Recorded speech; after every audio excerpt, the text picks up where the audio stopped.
سامعین محترم، آپ صلی اللہ علیہ وسلم کے زمانہ حیات میں اسلام کے تحفظ کے لیے جتنی جنگیں لڑی گئی ان میں شہید ہونے والے صحابہ کی تعداد 259 ہے، اور عقیدہ ختم نبوت کے تحفظ کے لیے سیدنا صدیق اکبر کے دور خلافت میں یمامہ کے میدان میں مسیلمہ کذاب کے خلاف لڑی جانے والی ایک ہی جنگ میں شہید ہونے والے صحابہ اور تابعین کی تعداد 1200 ہے، جن میں 700 قرآن کے حافظ عالم تھے، 11 بدری صحابہ شہید ہوئے، امت کے سب سے بڑے قاری احمدہ ونصلی علی رسولہ الکریم، اما بعد فاعوذ باللہ من الشیطان الرجیم، بسم اللہ الرحمن الرحیم، وما ارسلناک الا کافۃ للناس بشیرا ونذیرا، وقال النبی صلی اللہ علیہ وسلم ارسلت الی الخلق کافۃ، صدق اللہ العظیم۔ ہم نے ہر دور میں تقدیس رسالت کے لیے رسالت کے لیے وقت کی تیز ہواؤں سے بغاوت کی ہے، توڑ کر سلسلہ رسم و سیاست کا فسوق، فقط اقنام محمد سے وفا کی ہے۔ میرے انتہائی واجب الاحترام حضرات علماء کرام اور میرے معزز سامعین، السلام علیکم ورحمۃ اللہ وبرکاتہ۔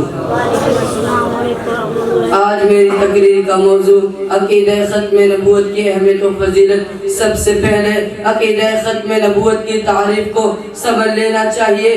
ختم نبوت کا مطلب ہے آپ صلی اللہ علیہ وسلم آخری نبی اور رسول ہیں۔ آپ صلی اللہ علیہ وسلم کے بعد کوئی نیا نبی نہیں آئے گا۔ سامعین محترم، عقیدہ ختم نبوت اسلام کی بنیادی عقائد میں سے ہے۔ عقیدہ ختم نبوت اسلام کی اساس ہے۔ عقیدہ ختم نبوت پر اسلام کی عمارت کھڑی ہے۔ اگر عقیدہ ختم نبوت محفوظ تو اسلام محفوظ، اگر عقیدہ ختم نبوت محفوظ نہیں تو اسلام بھی محفوظ نہیں۔ اس عقیدہ کی اہمیت کا اندازہ آپ اس بات سے لگا سکتے ہیں، قرآن کریم کی 100 سے زائد آیت اور احادیث مبارکہ میں سے 210 احادیث اس عقیدہ ختم نبوت کی دلیل ہے۔ امت کا سب سے پہلا اجماع اسی مسئلہ پر ہوا کہ نبوت کا دعویٰ کرنے والے کو قتل کیا جائے گا۔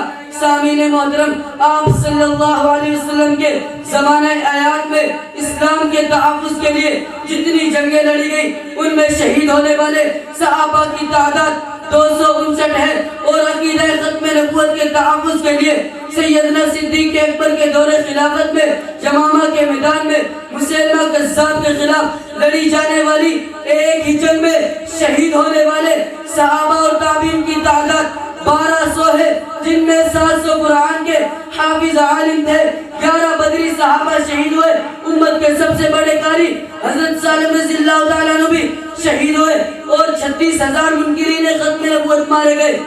آج مسئلہ ختم نبوت کو لوگوں نے بچوں کا کھیل سمجھا ہے۔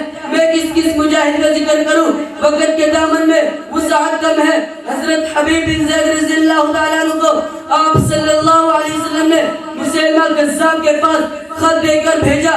مسیلمہ نے جب آپ صلی اللہ علیہ وسلم کا خط پڑھا تو غصے سے چہرہ سرخ ہو گیا۔ سوال کیا، اتشہد ان محمد رسول اللہ، کیا تو گواہی دیتا ہے محمد صلی اللہ علیہ وسلم اللہ کے رسول ہے؟ کہا جی ہاں، میں گواہی دیتا ہوں محمد صلی اللہ علیہ وسلم اللہ کے رسول ہیں۔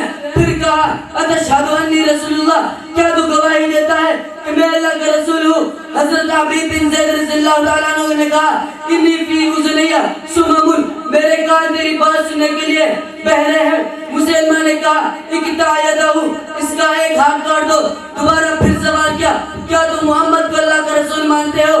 فرمایا نعم جی ہاں۔ پھر اسی سوال کو دہرایا، کیا تم مجھے بھی اللہ کا رسول مانتے ہو؟ جواب وہی دیا، رسول ماننا تو بڑی دور کی بات ہے، تیری بات اس قابل بھی نہیں کہ میرے کان سنے۔ مسلمان نے کہا اس کا دوسرا ہاتھ کاٹ دو۔ پھر ایک پاؤں کاٹ دیا، اسی طرح دوسرا پاؤں کاٹ دیا۔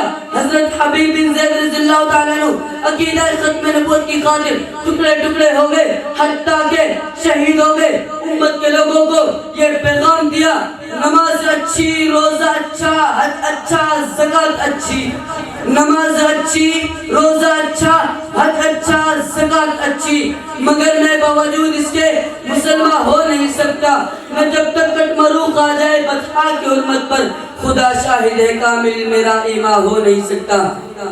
سامعین محترم، عقیدہ ختم نبوت کی حفاظت کرنا ہر مسلمان کی، ہر مسلک کی، ہر جماعت کی، ہر جوان کی، ہر بوڑھے کی، ہر عالم کی، ہر مفتی کی، ہر شیخ الحدیث کی، ہر صحافی کی، ہر سیاستدان کی ذمہ داری ہے۔ اسی لیے محدث جلیل علامہ انور شاہ کشمیری رحمہ اللہ فرماتے ہیں اگر ہم ختم نبوت کا کام نہ کر سکے تو ہم سے گلی کا کتا بھی بہتر ہے۔ میرے غیور مسلمانوں، قادیانی اسلام کے بھی غدار ہیں اور پاکستان کے بھی غدار ہیں۔ سامعین محترم، عقیدہ ختم نبوت کے لیے علماء اور عوام الناس نے ہر دور میں قربانیاں دی ہیں۔ 1953 کی تحریک چلی، آپ کے لاہور کی سڑکیں گواہ ہے۔ 10,000 ختم نبوت کے مجاہدین نے جامع شہادت نوش فرمایا۔ اس سے بھی آگے چلے 1974 کی تحریک چلی اسمبلی کے اندر، جس میں 13 دن کی مسلسل کوشش کے بعد مفکر اسلام مفتی محمود رحمہ اللہ اور دیگر مسالک کے علماء کرام نے قادیانی کو قانونی طور پر کافر ڈکلیئر کروایا۔ آج بھی علماء کرام یہ مدارس والے ختم نبوت پر پہرا دیتے ہوئے یہ کہہ رہے ہیں ارباب نظر کو کوئی ایسا نہ ملے گا، ارباب نظر کو کوئی ایسا نہ ملے گا، بندے تو مل جائیں گے مگر مولا نہ ملے گا۔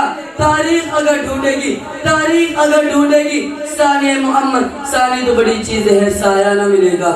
وما علینا الا البلاغ المبین۔ مولاي صل وسلم دائما ابدا